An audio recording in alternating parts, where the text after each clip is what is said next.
Prime Minister of Australia. Fantastic place. A lot of friends over there, and this is one of them right here. The Prime Minister is, as you know, Anthony Albanese, and he's highly respected.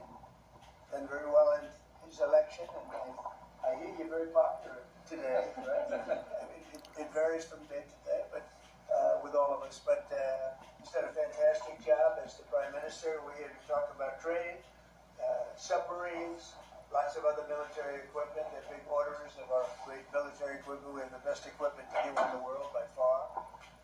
And, ooh, you gotta watch that. Watch that. You're not allowed to break that. That mirror is 400 years old. The camera just hit the mirror. I just moved it up here special from the vaults, and first thing that happens, the camera hits it. Hard to believe, isn't it? Hard to believe, but these are the problems in life. So we're going to be here to talk about lots of different things, and we might take a few questions before, but we are discussing critical minerals and rare earths, and we're going to be signing an agreement that's been negotiated over a period of 4 or 5 months. And it was sort of good timing that we got it done just in time for the visit. And we worked together very much on rare earths, critical minerals, and lots of other things. And we've had a very good relationship. We've been working on that for quite a while. In about a year from now, we'll have so much critical mineral and rare earths that you won't know what to do with them. They'll be worth about $2. But in the meantime, we're working with Australia and other countries. They're working with us too. But other countries also on that. But we're really working on anything having to do with military protection, military ships, vehicles, guns, ammunition, everything, the whole thing. We've been long-time allies, and I would say there's never been anybody better. We fought wars together. We never had any doubts, and it's a great honor to have you as my friend. It's a great honor to have you in the United States of America. Please, would you like to say something? Well, thank you so much, Mr. President, for the invitation here to the White House and for showing us around the improved Oval Office and for what you're doing around here as well, and for the great honour as well of my delegation staying just across the road. We could have walked, but they didn't let us. We drove all of 20 metres there from Blair House, but it's a great honour to be able to stay there. We are great friends and we're great allies, and this is a relationship that's been forged in the battlefields of the world. We have stood side by side for freedom and democracy, and congratulations, I must say, Mr. President, on the work that you've done with the Middle East. It's an extraordinary achievement. And on defence, we've already had a discussion about taking it to the next level. Our defence and security partnership with AUKUS is so important for us, and I thank you for the support that the administration are giving as well. You've had the Chief of the Navy here as well, which will play obviously a very critical role with the subs and increasing the security for the region and the world.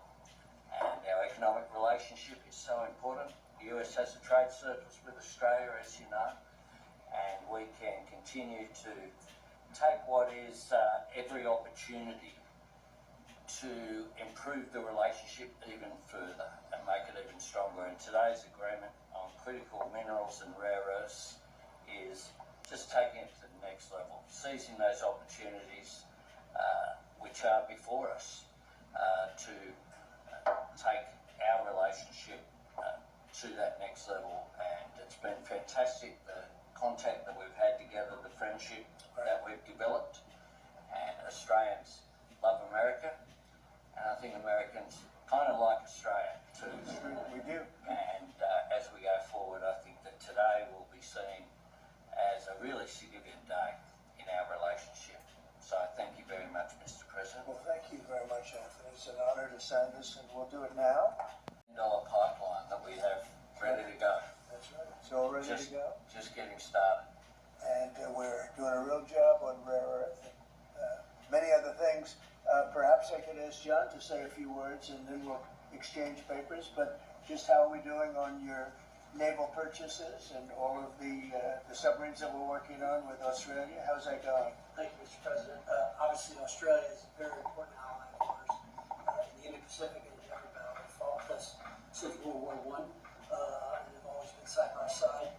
The facility that they're building, Surfwest, is critical and very important to our ability to project power in the Indo-Pacific and work with our allies. So we're working very closely. I think what we're really trying to do is take the original AUKUS framework and improve it for all three parties and make it better and clarify some of the ambiguity that was in the prior agreement. So it should be a win-win for everybody. So, And the submarines that we're building for Australia are starting to really move along, right? The process is getting very exciting, isn't it? getting better.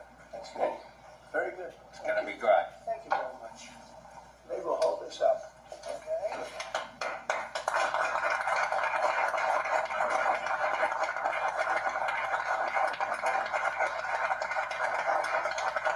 Since the AUKUS partnership was formed, with that in mind, is the door open for Australia to get additional nuclear powered submarines or other military capabilities not already in the deal?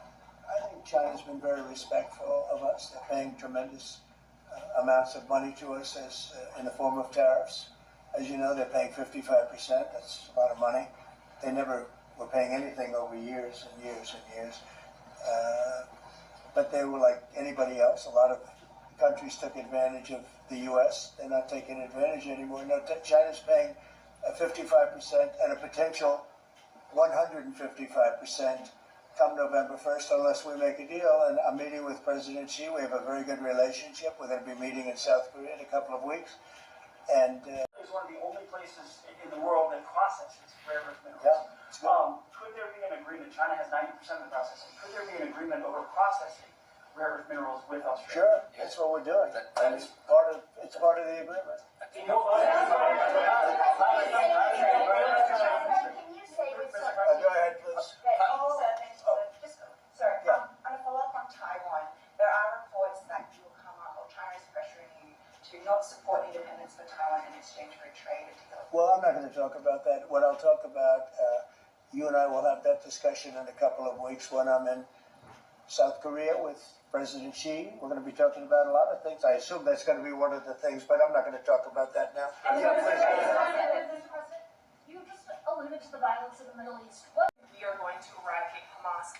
Yeah. Who is we? Does that include American boots on the ground? No, it won't be on the ground at all. We don't need to because we have many countries, as you know, signed on to this deal. The way I view it, 59 countries and unanimous. There's never been, nobody ever believed us. Countries that 4 months ago didn't like each other and now they're all aligned together. I mean, we've had countries calling me when they saw some of the killing with Hamas, saying we'd love to go in and take care of the situation ourselves. In addition, you have Israel would go in 2 minutes if I asked them to go in. I could tell them, go in and take care of it. But right now we haven't said that. We're going to give it a little chance and hopefully there will be a little less violence. But right now, you know, they're violent people. Hamas has been very violent. But they don't have the backing of Iran anymore.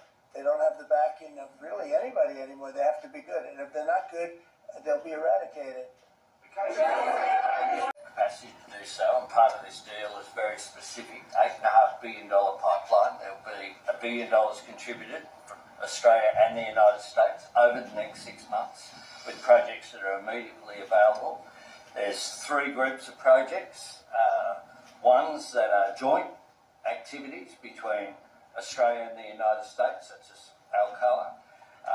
Secondly is projects that will be US investment, that the US will undertake in Australia, including processing, and then ones that Australia will undertake, some as well. One of them is Australia, the US and Japan as well. So what we're trying to do here is to take the opportunities which are there. Australia has had a view for some time, a bit similar to putting America first. Right. Our plan's called A Future Made in Australia, which is about not just digging things up and exporting them, but how do we make sure that we have, across the supply chains, with our friends being able to benefit, seize those opportunities. So we certainly see part of what this is about isn't just digging things up, it's also about processing, including the joint ventures between Australia and the United States. We are way ahead of China militarily, the United States. We're way ahead of them in every form of military, other than they're building a lot of ships, and we'll have that started. We'll be catching them on that. But we will, when it comes to weaponry, when it comes to, I'll go, right now, AI. The big thing is AI. They're building more plants in this country than anybody ever imagined. We're going to have over $20 trillion of investment for this year. The most we ever had was a tiny fraction of that. As an example, Biden, who's the worst president in the history of our country by far, by the way, but they were less than $1 trillion for 4 years. We're already now breaking $18 trillion of investment in 8 months. 18 trillion. No country in history has ever done that. We're way ahead of China in AI, and we're way ahead of China militarily from the standpoint of the sophisticated weapons. We have weapons that a lot of people don't even know about, and I got them started 4 years ago. I rebuilt the military 4 years ago, fortunately, because Biden didn't do anything but give a piece of it away to Afghanistan. Fortunately, as much as it sounded like it was a small part of what I built, but the Afghanistan giveaway was one of the worst. That was probably the most embarrassing day in the period in the history of our country.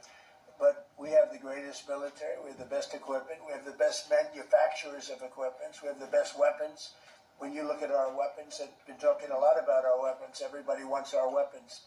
But it's great to be working with Anthony. It's great to be working with the people of Australia, because they also, it's a smaller country, but you have done a fantastic job in weaponry and the kind of things. And we do a lot of joint work together. Our militaries work very, very closely together. We've been really an amazing ally when you think of it, right? There's never been any games. We're strongly committed, and they're strongly committed. There's some games with other countries, but there haven't been games with Australia. Discuss. I'm gonna try that. No, I love it. So, as you all know, China controls 90% of the global supply of critical minerals. They have launched a tax on Australian companies, primarily Lynas Rare Earths. What will happen to China if they don't play fair with this? So, it's a very interesting question. We have a tremendous power, and that's the power of tariff. And I think that China will come to the table and make a very fair deal, because if they don't, they're going to be paying us 157% in tariffs. Right now, they're paying 55 to 57%. When I was first president and first term, we had the greatest economy we've ever had. And as you know, people don't write too much about it, but China paid us hundreds of billions of dollars worth of money for tariffs. Biden left it, but he didn't enforce it. He gave exceptions to almost everything. And so he left the tariffs, but he didn't really collect the numbers that he should have collected, and because he didn't know what the hell he was doing. So now the tariffs are much higher in China than they were before, and they're high on other countries depending on whether or not we like that country or we get along, and that's for national security purposes. So I made deals with Japan, I made deals with the European Union, or the whole of Europe practically, but the European Union, made deals with a lot of different people. We have a very fair deal for, I will say, Australia's paying a low number. They do have, I'll change it, we have a little bit of an advantage in that one. I told you, the advantage we have is airplanes. We sell a lot of airplanes to them, and they need them.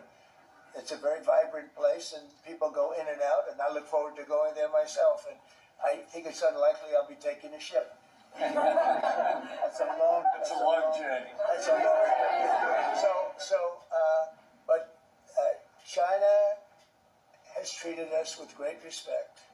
Now, in the past, they didn't treat other presidents with great respect. They would take hundreds of billions and even trillions of dollars out of the country, and they would spend it and build their military. Now they're treating us with great respect. Now, we'll see what happens. I said, if we don't make a deal, I'm putting on an additional 100% on November 1st. I think we'll make a deal. They threatened us with rare earths, and I threatened them with tariffs, but I could also threaten them with many other things, like airplanes. You know about airplanes, because they can't get parts for their airplanes. We build their airplanes. We do a great job.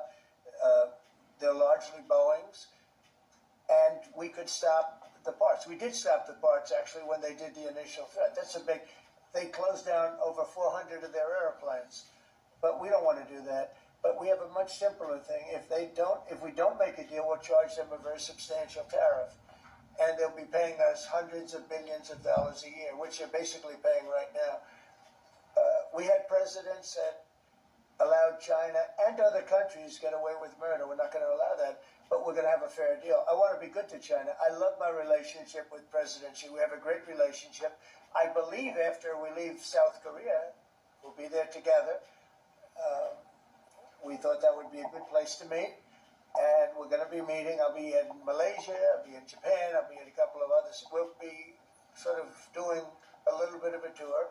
I've been invited to go to China, and I'll be doing that sometime fairly early next year. We have it sort of set, but I think we're going to have a very good relationship with China. And again, they will threaten us with rare earths. I don't think they're threatening us too much right now, but they could do that. But I threaten them with something I think is much more powerful, and that's tariffs. Because at a certain point, they will not be able to do any business with us. At a certain point, if they pay enough tariffs, it's almost like saying, we don't want to do business with you, but it's probably nicer. Saying you're going to pay 158, 157% tariff is a nicer way of saying that we don't want to do business with you.